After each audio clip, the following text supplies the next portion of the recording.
Hey, welcome to the Fifth Dimensional Academy of Higher Consciousness, broadcasting today from Los Angeles, California. Once again, this is our last broadcast from LA. The next broadcast is going to be from Stockholm, Sweden, and that's going to be on November. You remember the date, Chichi? November 2nd. It's going to be the next broadcast. There are some questions that Reza, you brought up a few questions. We're going to go through that. Is there anything else anybody else wants to ask? If do, you can write it on the chat box. And what we're going to do, as usual, is I'm going to unmute everybody, and we'll do a meditation. And after our meditation, then we're going to go through the questions and answers. And we'll just see what happens organically from there on. So for the moment, why don't we close our eyes and gently sink into your own center. Come back to your very center. And just relax. And keep in mind that you don't have to necessarily try to do anything, because meditation is really not something that you try to do.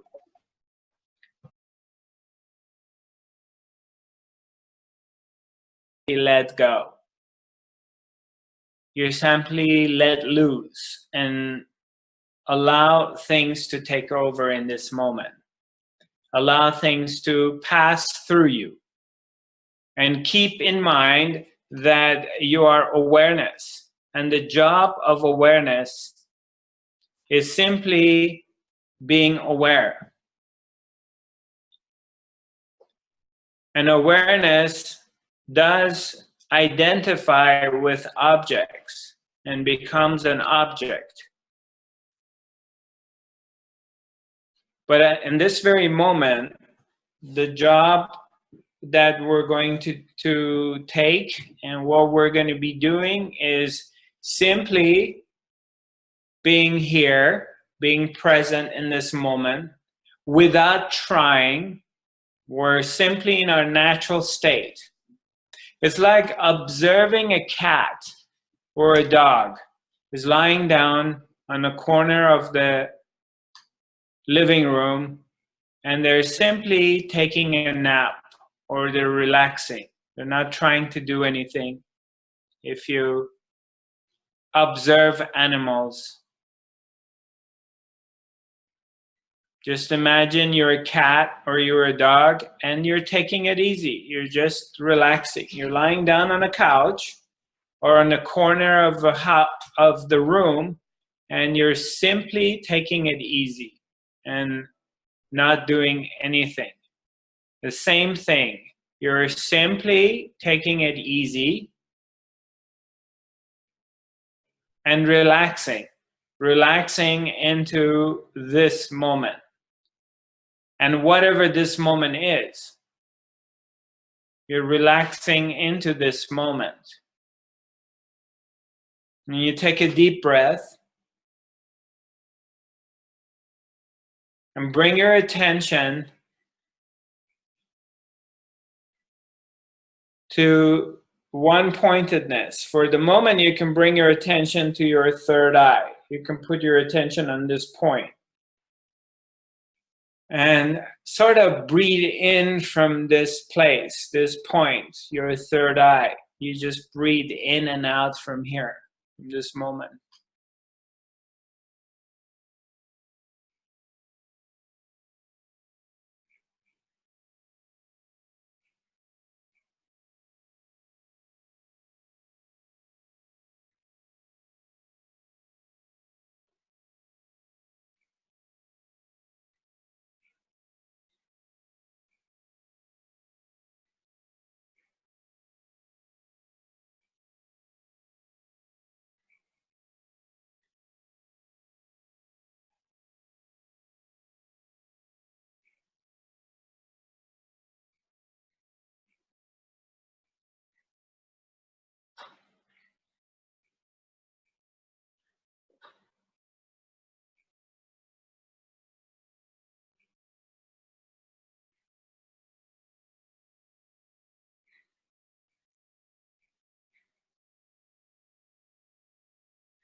Simply breathe in and out. Allow your thoughts to come and go, pass through you. And remember your original position. Your original position is that you are awareness, and you're aware of what is going on, whether it's internal or external. You're aware of your thoughts, you're aware of your emotions, you are aware of your body, and you are aware of what is going on in the other world. Your simple awareness. And you're aware of what's happening.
Take a deep breath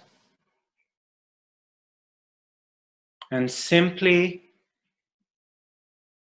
allow things to pass through you.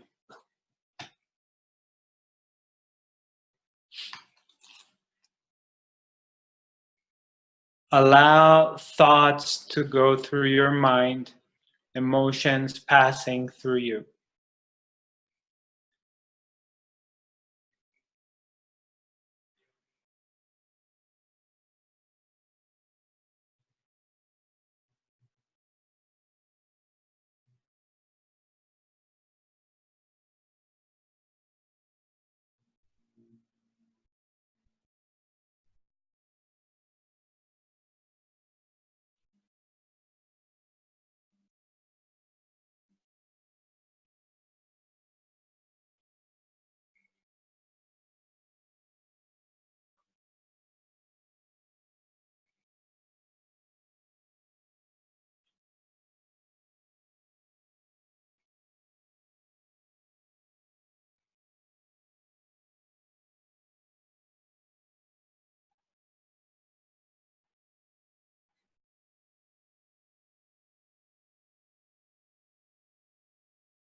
You're simply aware and you're allowing your mind to be free, thoughts passing through, emotions come and go. You're not focused on your thoughts or your emotions.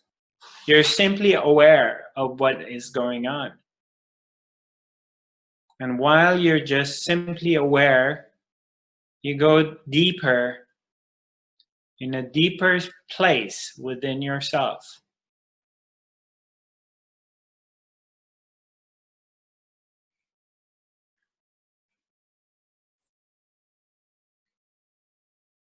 You're entering into a deeper state of relaxation.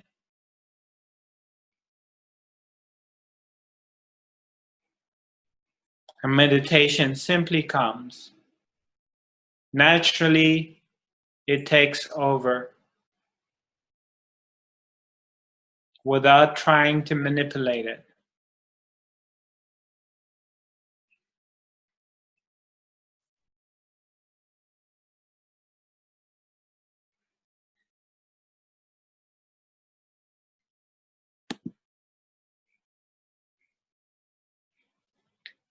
And now as you are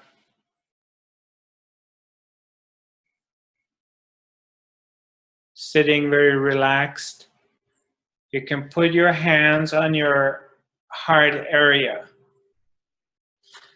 Take a deep breath and repeat after me. I love myself. I love myself. I love myself. I love myself. I love everybody. I love everybody. I forgive myself. I forgive myself. I forgive everybody. I forgive everybody. Because I'm love. Because I'm love. Because I'm light. Because I'm light. Because I'm God. Because I'm God. That's why I love myself. That's why I love myself. And I forgive myself. And I forgive myself. Ah. Take a deep breath.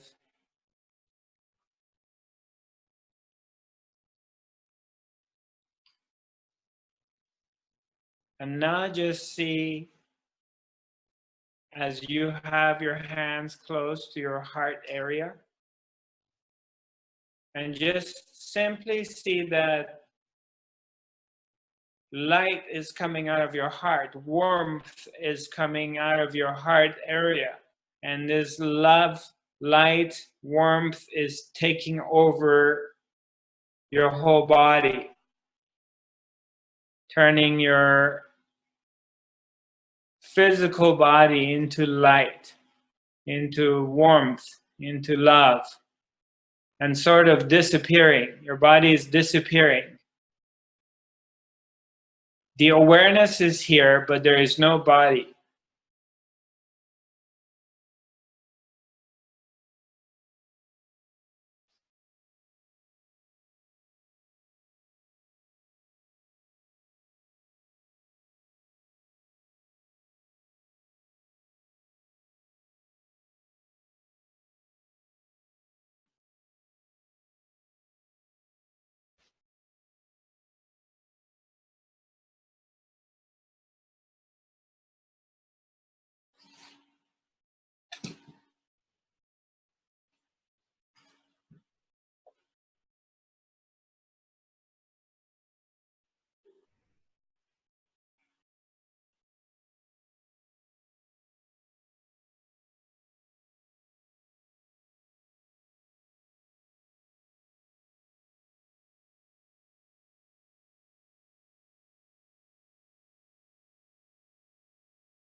So one more time, if you put your hands on your heart area And repeat after me.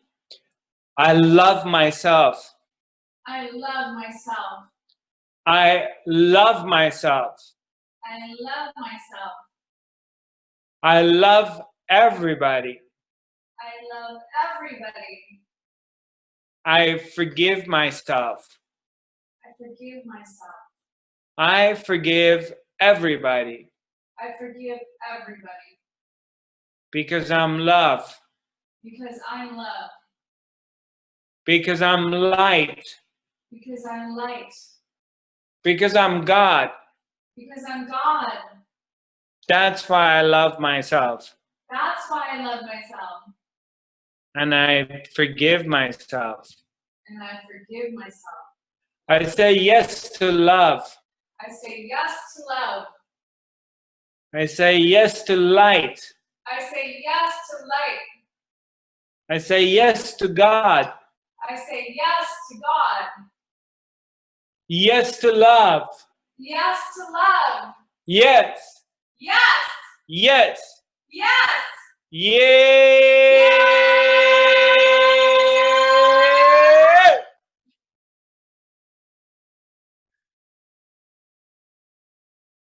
Allow love and light, the presence of the Creator to fill into your being. Take over your body, take over your being. Completely reconnect to your divine self. Completely reconnect with your higher self.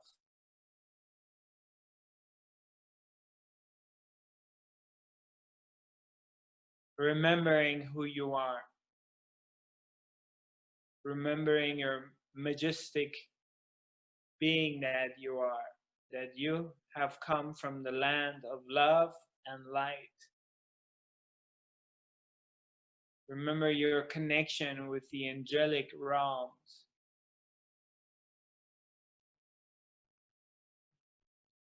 Remember your connection with awakened masters. These are not just some words.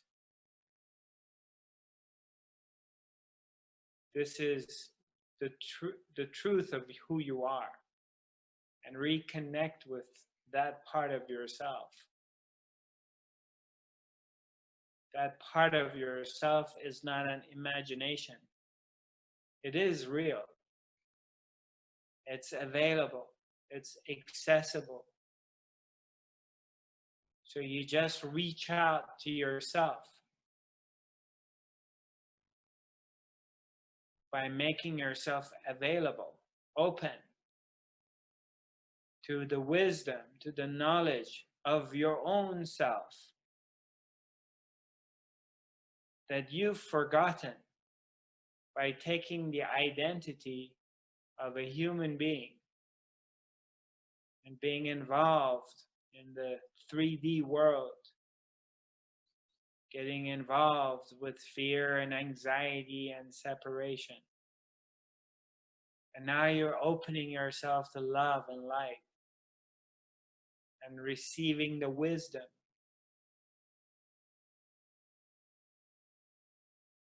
And opening up your wings.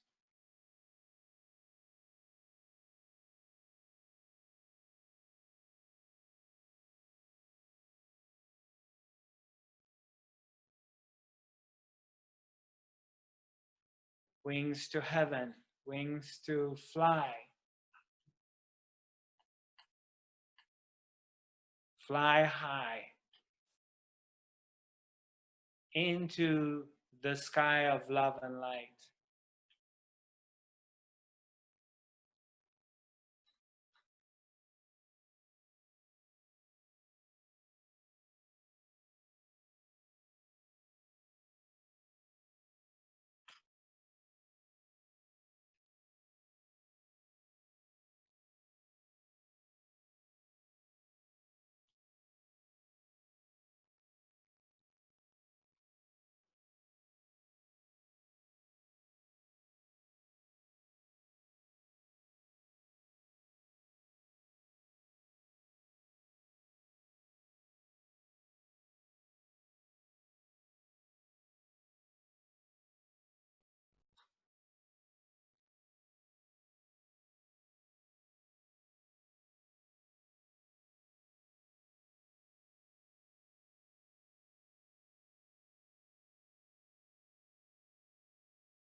Slowly, slowly. Come back. Come back to your body again.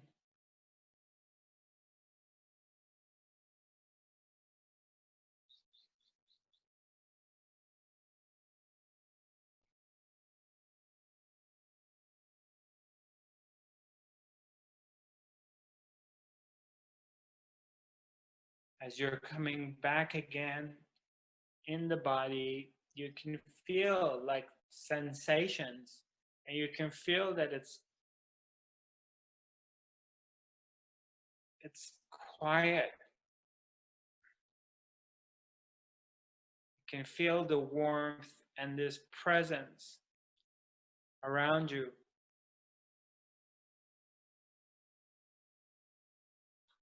And there's a deep sense of knowing that all is well.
Slowly come back.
So as we come back to this place,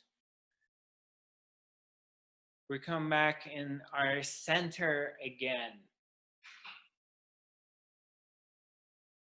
We go away, we go in the world of the thoughts, the world, things we have to deal with, whatever it is, our problems, our issues, our life, children, family, work, whatever it is. And then we come back into the center of ourselves. Everything becomes quiet, everything disappears. And then we're reminded again, all is well. We'll come back into this place of remembering that all is well. And naturally, we get involved again with the world, with our thought patterns, with our problems, issues, whatever we have to deal with. And we go into that world. And that's a part of the deal. That's what we have signed up for. That we have incarnated into the human form, and we have come into this life for whatever reason that we have come, whatever that is. Whatever is what you need to learn, that you have come in this particular form, in this life, you've chosen or you haven't chosen, that's up to debate. Whether you decided you wanted to come back and do this, and you chose this body, this DNA, genetics, your parents, your life, whether you have health issues and you're suffering from it or not, whether you decided on coming and doing this or it was decided for you. Nobody really knows 100%.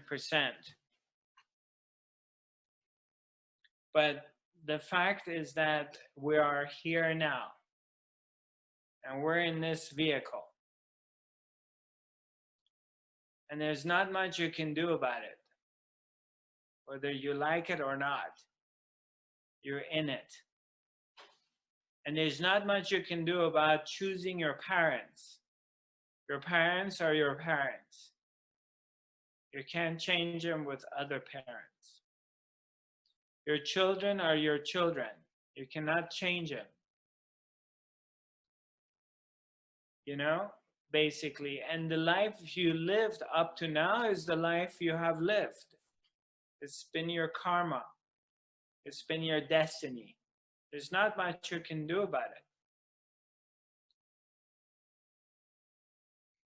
You accept, besides accepting that this is your life and you're here now, right now. This is it. This is the deal. Now, what do you want to do with it? Do you want to accept it as is, or you want to resist it and sit down and keep thinking about, I should have been a different person, I should have had a different looks, different shape, I should have been born somewhere else, I should have been white or black or tall or skinny or whatever, or a different nationality. This is it. Now, can you accept yourself as you are, where you are right now? Or you want to fight with yourself? And what do you want to do with this time that you have right now here? How much time do you have? How much time do we have left? Sit down with yourself and ask yourself this question. How much time do you have? You have 20 years? 10 years? 5 years left in your life? A year left? You have a month left? A few days? How much time do you think you have left on this planet? How much longer are you going to be around before the switch is turned off and you are transited to the world of spirit? Means the body needs to go. You have to let go of your physical body. Sit down with yourself and be honest with yourself and ask yourself this question. How much time do I have left? And what do I want to do with this time that I have? Do I want to sit down and complain about why I'm this way or I'm not that way and I miss this and my sister got more and she's smarter than me and my friend got the man of her life and got the kids and the station wagon, the Volvo station wagon, and it's got the dogs and lives the life, has the countryside house, but I don't. You want to sit down and complain about your life or what you didn't get? Or you want to do something constructive and something joyful that you can enjoy? Do you want to tell yourself, I'm too old to learn a new language? I'm too old to write a book. I'm too old to go to a dancing class. I'm too old to learn to do yoga. I'm too old to date. I'm too old to go to forest and be playful. I'm too old to go learn something new and do something fun. Do you want to tell yourself that? Or you want to enjoy and take advantage of the few moments or the time, whatever time you have left, and do what you really want to do and enjoy yourself and accomplish something, whatever that is. Whether you want to go and reach out to an old friend that you broke up with and tell them you love them, or go to your family, your parents, your siblings, your partners, reach out to them and say something you want to say, whatever that is. Do you want to take advantage of this time is available right now to you? Or you want to sit down and complain? What do you want to do with it? You decide. It's your life. And nobody really gives a damn what you do. No one really gives a shit what you do with your time. I don't give a shit what you do with your time.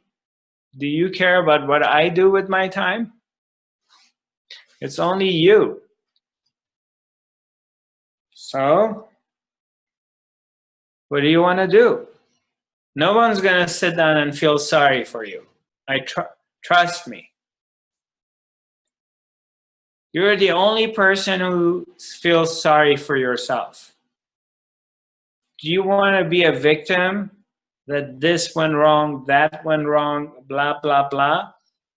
Or you are ready to rise above being a victim and feel sorry for yourself and really live your life, whatever that is. You know, you're the only one who knows what happened to you in your past and carries the memory of this entity, this guy, with his memories and his feelings and history that he has to himself. I'm the only one who knows what has happened to Zarathustra, his progress, where he's been, where he's at. I'm the only one who knows about it. And the closest people to me, not that they care, they don't care, they do, but they don't know what's going on inside me. They don't know what I think, what I feel, my challenges, the stuff I may go through. They don't know about my insecurities. They don't know if I feel lonely, if I feel sad, if I feel left out. What are my desires? Where do I want to get? Nobody knows my accomplishments. Only on the surface, people have seen what you've done or where you've failed, but they don't know what's going on inside you. You're the only one who knows. And you're the only one who knows whether you're wasting your time and you're postponing or buying time, coming up with excuses, or you're really doing it. You're the only one who knows. And we're very good in lying to ourselves. And we're very, very good in masking things. We've done it all of our lives. We're a master in doing it. So I would like you to be honest with yourself and really look within. And this time that you have with yourself, and do an examination. And let's say like tomorrow or next week is your last, you have a few more days left on this planet, and in a few days you're going to check out. Okay? In a few days, you're gonna die. This is it. You have a few days left. Just imagine that. You have a few days left. And in these few days, you're sitting and you're contemplating, you're meditating that, did I really do the stuff I wanted to do? What is it I postponed and I didn't do? What stopped me from moving on?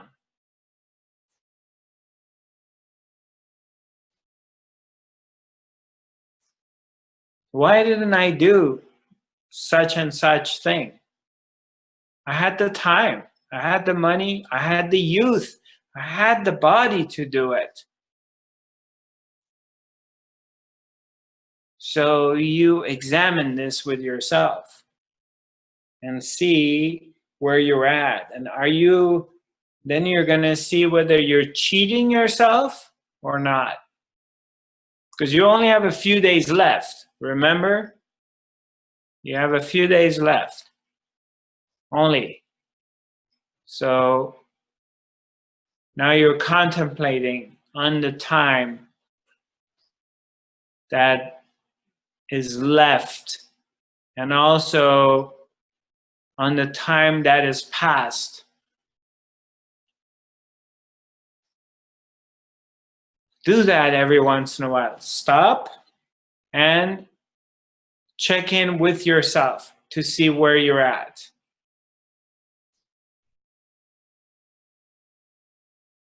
Because it's never late. It's never too late. You know, I work with a lot of different people. And recently, I mean, in past 8-9 years, I've been doing this professionally. I come across a lot of ill people, a lot of people that physically they're disabled. From young to old, that they have developed some sort of health issues.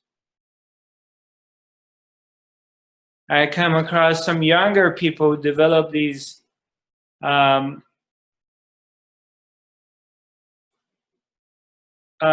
nervous system disorders, that they have no power over their muscles and they can't move their muscles, they can't talk, they can't move, they can't do anything.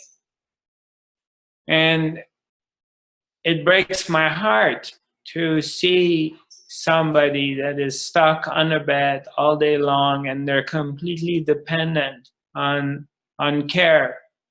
But in the meantime, I look at it and I say, okay, observing this or coming across a person like this, as sad as it is, I take it for myself. I say, this is a blessing for me to realize and to be grateful for my health, to be grateful that I can still move and talk and do this and do that. And when I'm really lazy, some mornings I get up and I'm really lazy and I don't want to go to a yoga class, or I don't want to go for a walk or a run, and I come up with excuses not to do it, then I remind myself that, do you remember that guy who is completely disabled? And you still, Zarathustra, can use your body. So don't give yourself any excuses. Go do your yoga class while you still can do it. And then every time I go do the yoga class, during the class I feel really good, and afterwards I'm so happy that I did it. And I didn't give in to being lazy and not coming up with an excuse. But that's only a small example I'm using. There's so many other things in life that that I catch myself coming up with an excuse of really not doing something, not finishing a book, not finishing a project, and coming up with an excuse when I have everything available to me to do it. And I'm the only one who's holding back from accomplishing the things that I really want to do in this life. And I come up with excuses not to do it, because no one else is holding me back. I'm the only one who's doing it. And normally that comes from fear and self-doubt. And whether it's our own fears or they've been implemented on us through our parents, other people's fears, that they put the seed in us from childhood, telling us you can't do it, you're not worthy of doing it, or something you've picked up on your own. It doesn't matter. The key is to recognize that. The recognition of it.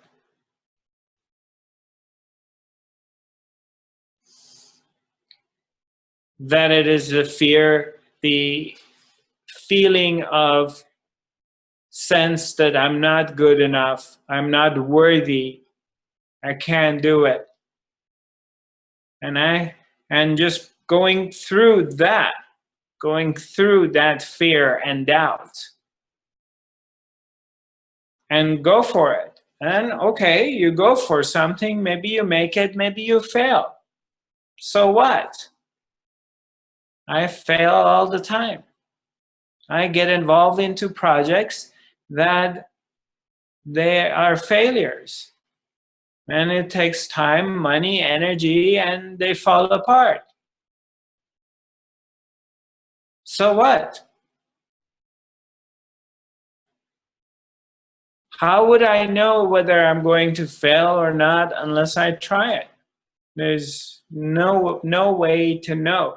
You can project into the future as much as you can, of course, to the best of your understanding, your ability, your wisdom, your knowledge. You project. And you try to avoid failure as much as you can. But you may fail, you may not. But you try, and you go for it. Then your mind is satisfied, and you're happy with yourself that you really tried something out. And you don't stay in a victim position. Oh, life is so cruel. Life is so harsh. Life is so unfair that every time I try something, something goes wrong and it doesn't work. No, you don't take that stand. You just keep trying and doing something else and learning something new.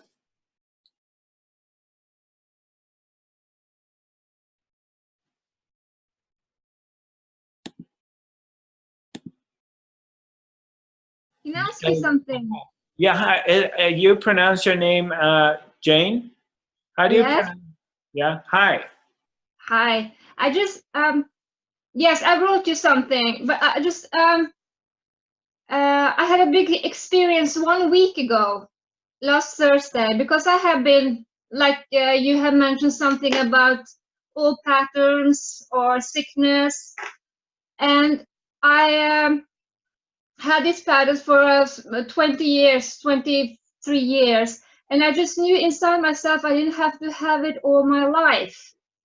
So I have been searching for a very long time, and now things was building a little bit up, and you do manifest with your mind, and because yes, we can accept, but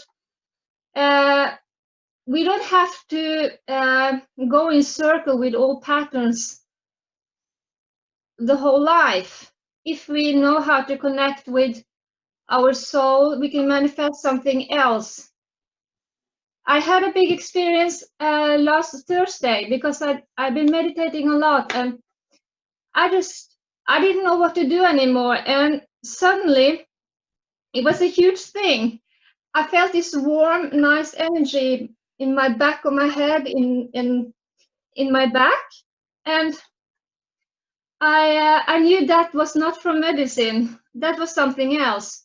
So I was sitting in this feeling, and the next day I could work 100% the whole day at work. I haven't been able to do that in 2 years. Okay. Next day I sat in meditation again, because I don't believe we have to be all this sickness or all these problems. We don't have to repeat and repeat and repeat and repeat them. And I sat next day, and I got the same feeling, but then it was in my arm. But it was a nice, loving, warm feeling. It was like a healing. Right. And it kept me more so, because I was really stuck, and I didn't know what to do. So let me ask you a question. Are you asking me a question, or you're just sharing your situation? Both, because Okay, hold on a second, just one moment. yes. Can you give me your iPhone charger, because I'm running out of juice, please? Thank you. Okay, go ahead. Because what are you if you have an old pattern from your been running in your generations, you don't have to that is maybe has been self-sabotaging, you're getting sick or something, other problems. Okay.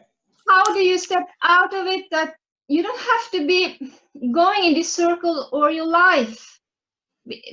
How do you, because you know you create with your mind, your memories, maybe your energetical level, and the key to manifest something Jane? new. Right, Jane, I'm Yes. gonna have to ask you to make it shorter and quicker and more direct.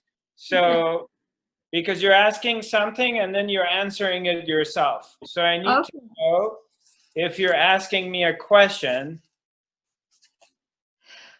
When is it the fear, your ego, or the darkness, what I call, that is not your true identity, that's creating stuff, and that you can change that? And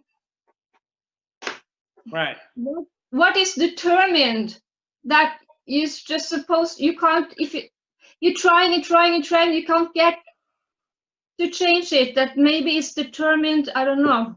Okay. All right. Okay, I got it. So it doesn't matter if it's your ego or that doesn't matter. What matters is that there is a pattern happening. And whether this pattern coming from your parents or your ancestors or not, again, it doesn't really matter. What matters is that your awareness, you're a conscious being and you're aware. And in this being aware, you realize this pattern, correct? You have noticed the pattern, right? Yes. Now, it's different than the sleepy people. The average person in the world who has no awareness of themselves. They haven't done self-work, correct? They're unaware of themselves. They're not examining their mind, they're not examining their emotions, they're not doing self-work, they're not doing meditation. They're identified with the world, okay? So we're gonna label them as sleepy people, unconscious people, versus conscious people, such as yourself. Okay? We're okay so far? Yes. Yeah, all right. Now, the point I'm making is that what matters is, again, it doesn't matter that that pattern is from generations before or not, and it doesn't matter whether you manifested this or not. We'll put these things away. What matters is that you are aware of it now. There is awareness here. Now you have become aware of a pattern. Now, how much is that a pattern once you become aware of it? And how much power does that pattern have over you when you become aware of it? Some years a good deal. So what I'm saying is when the light, it's like there is darkness here. Let's say you have a pattern of, which a lot of people do,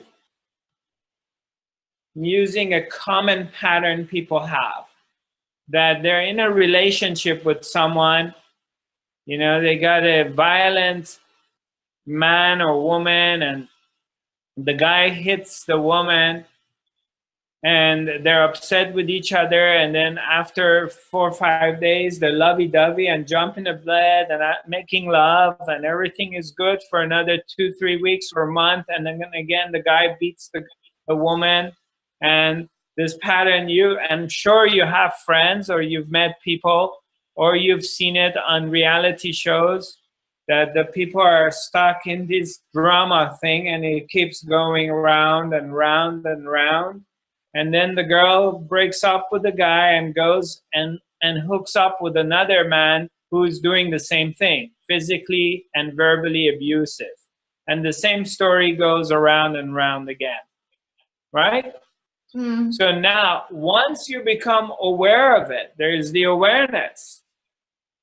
Now you've become aware of this pattern. Then there is like light in the darkness. So it's like, it doesn't matter, a room has been dark for 100 years. For 100 years, there has been no light in this room. And after 100 years, somebody comes and opens up the door and turn on the switch, and the light comes on. And now there's light in the room. Now the room doesn't come and say, I've been dark for 100 years. And now the light is turned on, and there cannot be any light in a room because I've been dark for 100 years. The moment you switch the light, assuming it's still working after 100 years, there is light in there. So the moment you become aware of your pattern, the pattern is no longer has power over you, because the awareness is here now. No. For example, I had a big sleeping problem for 7 years. I knew this was a pattern after 2-3 years. I still got 4 or 5 hours sleep, and I tried everything. I tried, okay, this is a pattern. I tried to just... Okay, hold on right there. What changed is you became aware of it. Now there's awareness of it. The body still is going through whatever it's going through. Yeah. I understand that. The body is going through its thing, whatever that is. It's not sleeping, and it wakes up. But the awareness is here now. So that's the difference. We cannot manipulate the events in the world. So this is what I have shared before, that we cannot control or manipulate events, but we can bring awareness into it. And once we bring awareness into it, then everything changes. Because it's not a sleepy pattern anymore. It's not an unconscious pattern. The pattern may stay, it may be there, but now there is consciousness. Shishi, what is the other question from Reza? Okay, let's go through, let's do one at a time.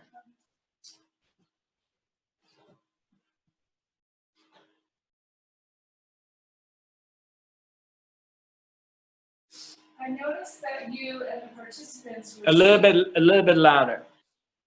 I have noticed that you and the participants were seated cross-legged on the floor during meditation. I see that cross-legged seating is generally preferred position during meditation and yoga. Even so, I was wondering if there's any problem with sitting on a chair during visualization and the breathing step. I've had surgery 5 years ago. Okay, that's good enough. All right, so Reza is asking that he has noticed us sitting cross-legged in some of our workshops or places. It's sitting cross-legged or sitting on a chair, it doesn't matter. There's no requirements of during the meditation how you should be sitting. So if physically you're not able, I mean, to me, it's more of a preference. And there are times that I like to sit on a chair, and there are times I like to sit cross-legged. Like right now, I'm sitting cross-legged because it feels better. But that's not going to affect your meditation, how you're going to be meditating. So I hope that answers your question. So what's the next question? During your interview with Ava, you mentioned that I am the expression of God, and I realized that I agree with you that everything, including the human being, is the expression of God. There is nothing but God, and God is all there is. However, my question is on the word realize that you emphasized in your reply. How did that realization come to you or be proved to you? I'm sure you're not referring to the mental belief or logical mind. Okay, repeat that second part about the realization. Okay. My question is on the word realization, because you said I'm an expression of God and I realize that. Right. How did that realization come to you or be proved to you? Right. Well, did everybody hear this question? Can you raise your hand if you have? No? Okay. Reza is, okay. Do you want to read the question, Shishi, one more time? Okay. Loud? You mentioned I am the expression of God, and okay, I hold on. that. Okay. Reza is asking, I am the expression of God, and I realize that. That he heard you say that in the interview with Ava. Okay. In an interview, I have said, I am the expression of God. And I realized that. And I realize that. So he's asking you about how did this realization come to you or be proved to you? Okay, so let's see. Let's find Reza and ask him directly that question so we make sure we understand this, because that's a good question. And okay. Hi, Reza, I unmuted you. So do you want to ask your question directly and explain to us what is it that you're asking? Yes, Zarathustra, when I was watching your first DVD, The Activation of Third Eye, In the interview with Ava Laurel, I believe her name was, Yeah. you mentioned that we are the expression of God, and I realized that. And in my question, yes, I agree with you that everything is the realization of God, and there is nothing but God, and God is all that is. However, my question was that how did that realization came to you and was proved to you? Because that's a different than when we refer to our logical mind and when we think about mentally or analytically about God. That's something that believe that's belief that people they said that I know God, but God, knowing God by mind is just something that we have learned from the society. It's different than the truth of realization. Right. So I'm sure that as I know you and I've read your materials and your book, I know that you are not talking about your analytical or logical mind. You're talking about your truth inside. So I would Yeah. like to know that how did that come to you? Right. Because I'm also on your path, reading Right. your book, doing the meditation. I would like to experience that rather than thinking that I Right. realized that. Okay.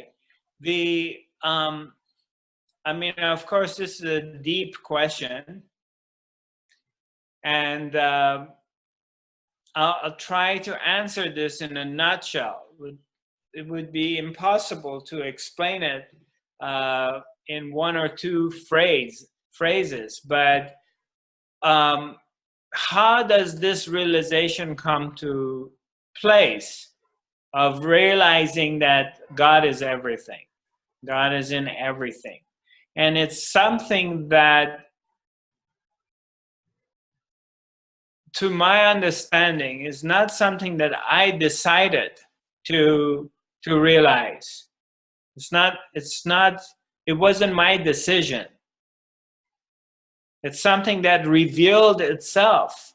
And in this life is a lifetime of being a spiritual seeker, an entire life of seeking for the truth. And this, in a way, there's different ways of explaining it, and because when explaining this question, to explain to this question, an explanation to this is going to have to be into words. And when I'm using words, then it's in the world of duality. So the opposite of it is going to be true. So it can always be questioned. Okay? So bear with me. I'm going to answer this question because it's a valid question. But we can get into this and get caught into this world of playing with words. Well, you said this, but now you're saying this. But what I'm saying is definitely a pointer. I'm pointing at the direction. But my words are not the reality of it. It's not the truth. The words are pointing at. It's a pointer in that direction. So the actual truth of it is lying down between the two sentences. There is a sentence here and there is a sentence here. And it's neither this nor this. The truth of it is going to be somewhere in between. And you're going to have to find it there. But I'm pointing out to it. The reality, the truth of it is that you come to this understanding that all is God. God is everything.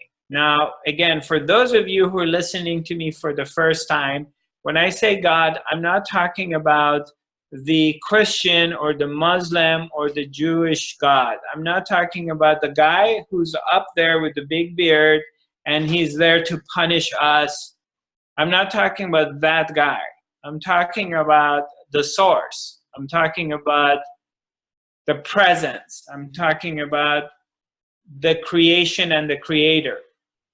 That what I'm referring to, the energy, the spirit, the grand spirit. Existence. Existence. And that is in everything and everyone.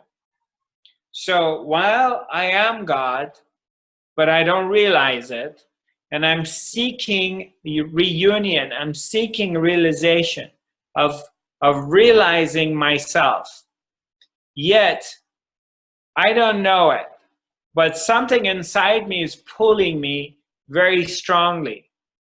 And this force, which is God again, and is pulling me to itself. Now again, in the world of the words, it becomes duality. And then the question may come that if you are God and you're seeking God and you want to get back to God, and why would you want to do that? I mean, why would God want to play that game? So that other question can come up as well. But we need to kind of go beyond all of it to understand it, because otherwise we get caught into the world of words. So, but what appears to be in this dual life, in this world of duality, that there's a me and there's a God, there's a me being a seeker wanting to get home. It appears to be, it looks like it, which in the absolute reality, none of it exists, because there is no me and there is no getting home. I'm already home, it's already one. But in this world of dual that appears to be in separation, the left hand is trying to get the right hand and get into the union. It appears to be like that. It's an appearance. It only appears to be, but it's not.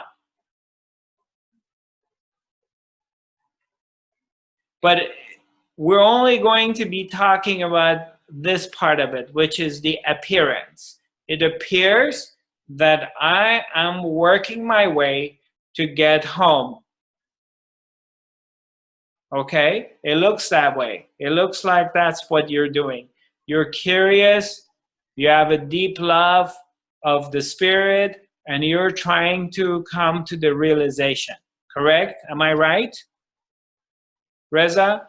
Yes. You're working on getting it. Yeah, I understand that what you're saying is well taken.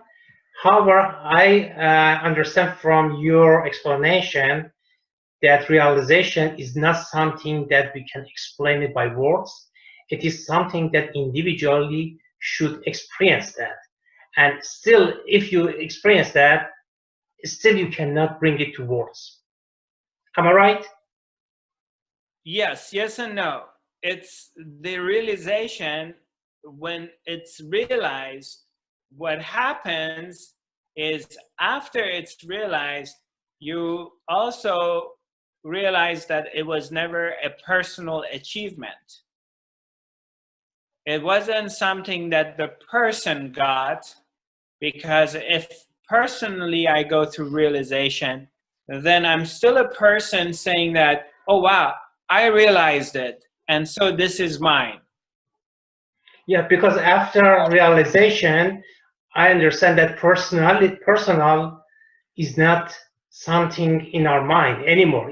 Doesn't mean anything, because we are no longer individual. We are all one.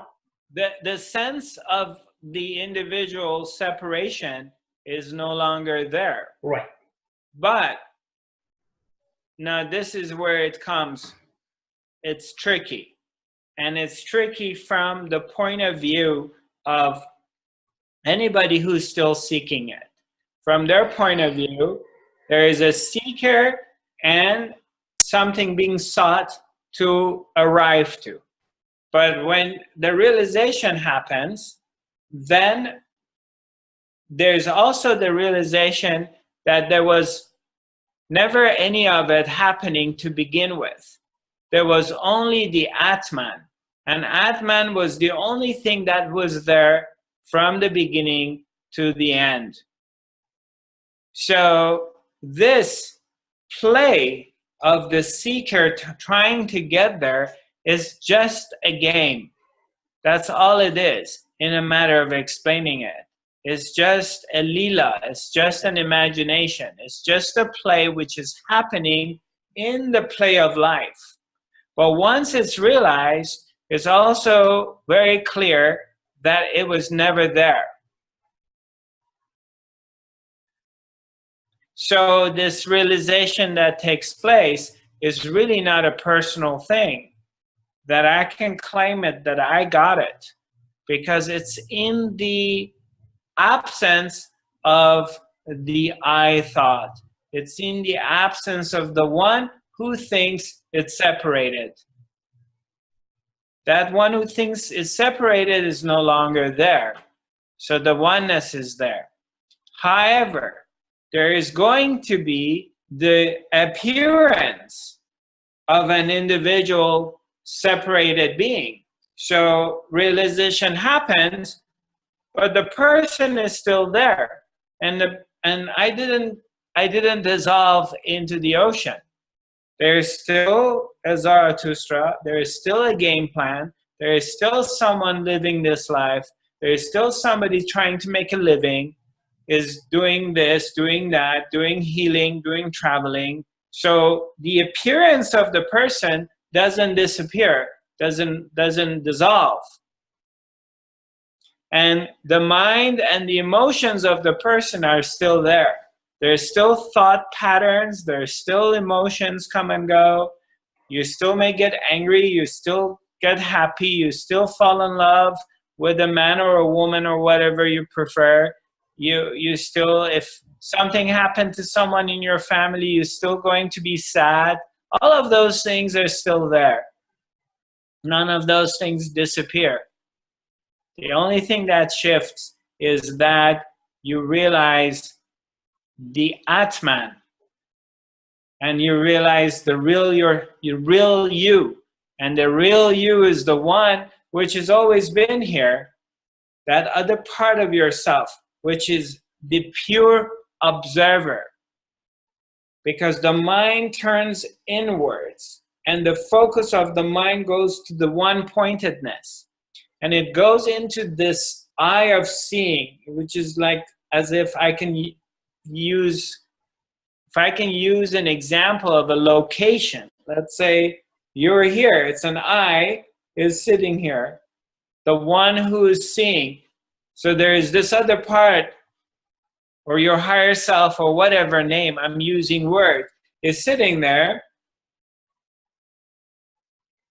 and watching, is watching everything, is seeing everything, is seeing the mind of this guy, is seeing the emotions of this man, and the body is desires. There's desires here, they come. There's drive here, and is seeing everything, and is seeing the outside world, but it's not identified with any of it. It doesn't really care about what I think or what I want to do. This other part of that I realize, we call it that way, it doesn't really care. It's always here, it's always been here, and it's always going to be here. So, but when it's being explained in words, then it gets twisted.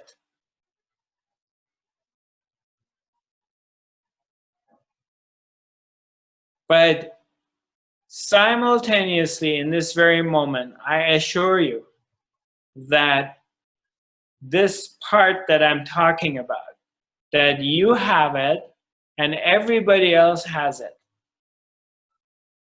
And that's the part that has been watching Reza evolving from a child to adulthood. That part is the part that observes your thoughts. That's the part that observes your emotions. Otherwise, how would you know that you're thinking? How would you know that what you're feeling? To what do your feelings get compared? If you're feeling really great or you're feeling really bad, to what does this feelings get compared to? There must be a neutral place, an observer, observing ups and downs, but something inside you which is never changing. And that part of you is aware of changes inside you. So what happened in realization is the attention switches and the attention goes into that place. And you realize that place. That's all happened. The only thing that happened for me was to realize that part. The recognition of that part. And in that recognition came 100% the understanding of freedom. Because no matter what happens in the world, or no matter what happens to this guy, that part is unchanged forever and cannot be touched. And when the attention is on that part, then is a full realization that you're completely free. And that you touch it all the time during the ordinary day. It's always there. That part doesn't come and go. Every single human being on the planet has that part equally. The only thing is we're not paying attention to it because our attention is on what am I thinking, which is an object. Or what are my feelings, which is again objects come and go. Or what does my body feel, which is another object. And therefore, the attention is on the wrong thing. And the attention is on what is coming and going and changing. So therefore, there is suffering. But when the attention goes into the Atman, which is the all-seeing, the one which is completely aware of everything, but is not involved with any of it. When your attention goes to that place and you recognize that place, then you're free. You've liberated. And you're no longer subject to the cycle of life and death, because now you have realized yourself. And it's the same self which is in everything else. It's everywhere. In everything equally. And it's always been here and it will always be here. No, it's the very source of everything.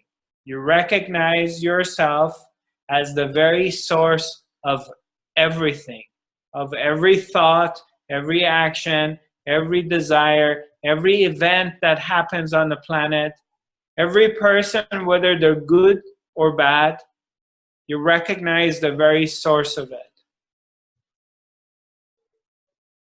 And then you're free from fears and anxiety and everything. But you're not your body, not the mechanism. The mechanism is not free. The mechanism is going to live its life according to its predisposition, genetic predisposition, whatever that is. The mechanism does not become free.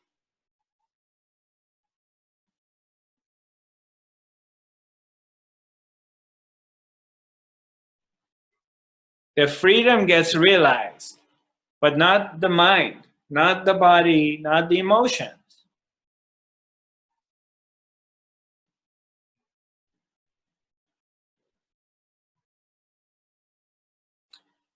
The body cannot awaken. The mind cannot awaken.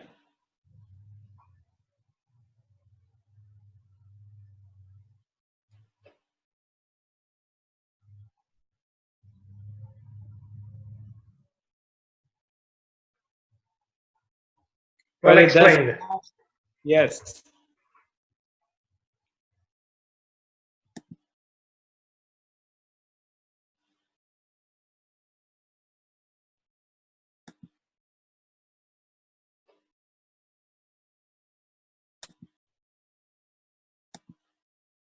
Let's see if we have like 3 minutes left. If I have any, if I can answer any questions. So the awareness, the awareness of that can come and go. This was the best explanation I've ever heard. Thank you.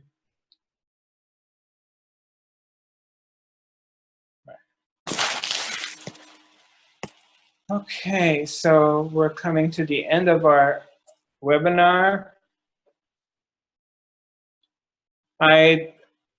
Just one more time, I want to go over this. Maybe it can help. What you want to do as a practice, Reza, is that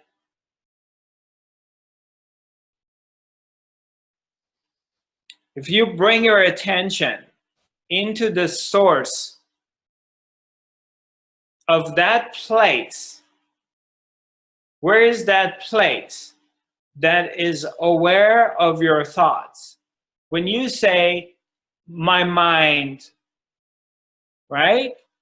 I have a busy mind. My mind is busy. I have a lot of thoughts. Correct? When there's a storm going on in your head, correct?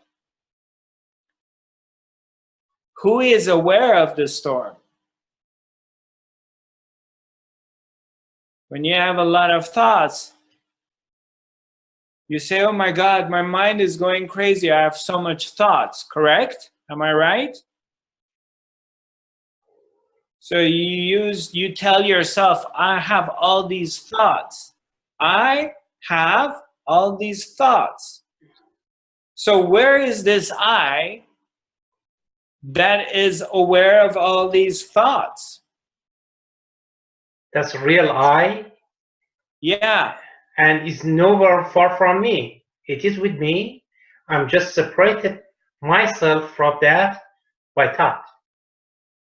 Yeah. So you're aware of your thoughts, correct? Yeah. You're aware of thoughts, but thoughts come and go, don't they? You don't always have the same thoughts, do you? That's true. Right. So you're aware of your passing thoughts, but you don't come and go, do you?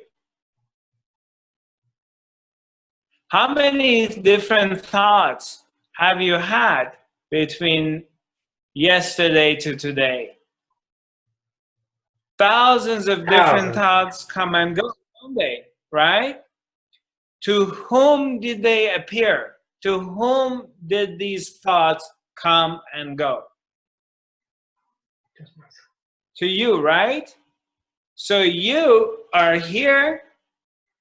You're not going anywhere. Thoughts passing through your mind, correct? Am I right? Okay. So you want to pay attention to you who's here rather than paying attention to the thoughts that come and go. Can you do that right now? Can you bring your attention to the one who's observing the thoughts rather than the thoughts? The one who's observing it, the source of observation, not what is being observed. Can you do that? Can you do it right now for a moment? Well, that's the point of all meditation and silence. Exactly. That's why we do the practice we do. So, but simply right now, see if you can do that. Bring your attention on you, not what you're thinking, not the content of your thoughts, but you who's aware of the thoughts. Try that for a moment.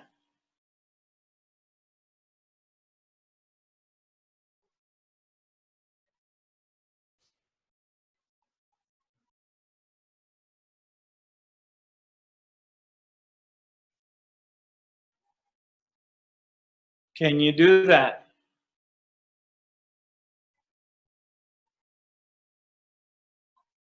Are you asking a question? And yes. Yeah. Are you able? Yeah. So how is that? Well, that's the whole thing. I have to try to put myself in a position of observer rather than an object of thinking. Okay. Right. Well, what do you have to do right now in this moment to put yourself in a position of observer? What do you have to do for that? Do you have to do any jumping jacks? No. No, you're simply observing, right? As you're sitting where you're at, just observe. Can you do that? Simply observe.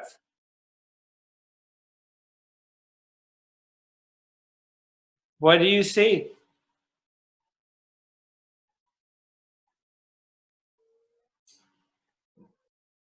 Yeah, I can see that. I can do that one, and everybody can do that. But the problem is that it just for a fraction of seconds, it comes and goes. What comes and goes? Thoughts. Yeah, because you put your attention on the thoughts, right? Now bring your attention on the one inside, not the thoughts. Switch the attention.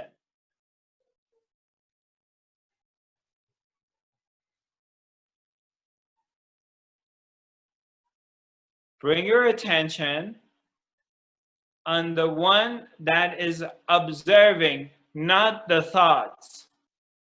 Not what is being observed. The thoughts are being observed, right? Bring your attention, switch your attention on the part that is the observer, not what is being observed. What's being observed, you said the thoughts come and go.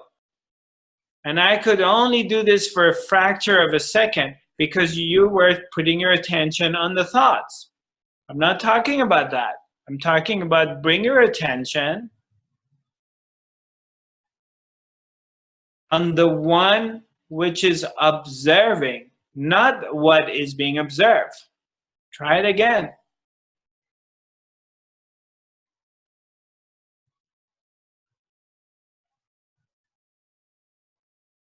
The one who's observing, not what is being observed.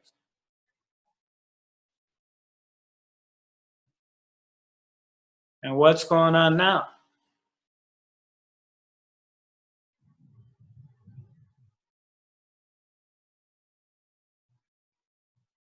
Nothing is happening, right?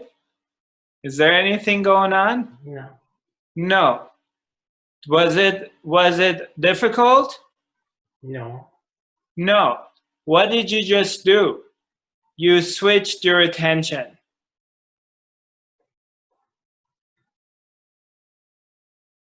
Right?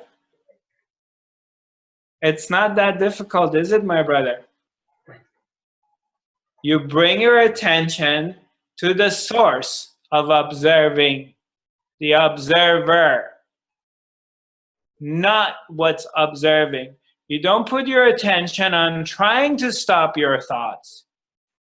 You're bringing your attention on the one who's aware of the thoughts.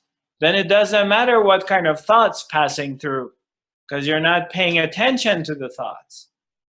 Your attention comes to the source, and then everything becomes quiet and nothing is happening because time stops.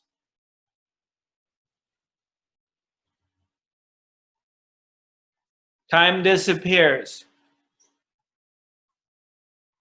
because your attention comes to the Atman, the very source of everything. And then there is no time any longer. Time is an illusion. Because the Atman is always present. It's always here. There's one big I. It's always here. And it doesn't care of what is coming and going. The new president comes and then he goes.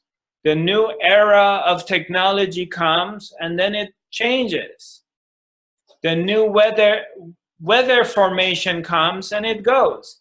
The observer, doesn't give a damn what it's observing, because it's not putting its attention on what is coming and what it's going. It's simply is observing. And when you bring your attention in that part, then you realize you're free.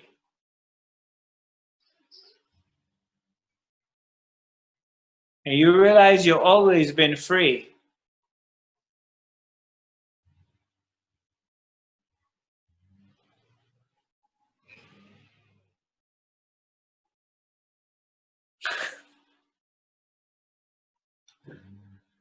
It will come to you. We'll work on this, my brother.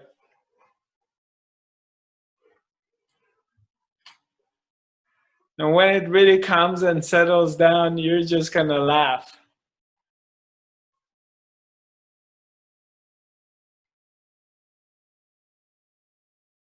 All right. Nice seeing you all. God bless you. And those of you in Sweden, I'm going to see you next week. Looking forward to seeing you. Miss Pia, let's talk on the phone afterwards. I need to talk to you, okay? And look forward to seeing the rest of you. There's someone else sent something to us, but we're running out of time. I can't answer it. So much love to you all. God bless. Bye-bye.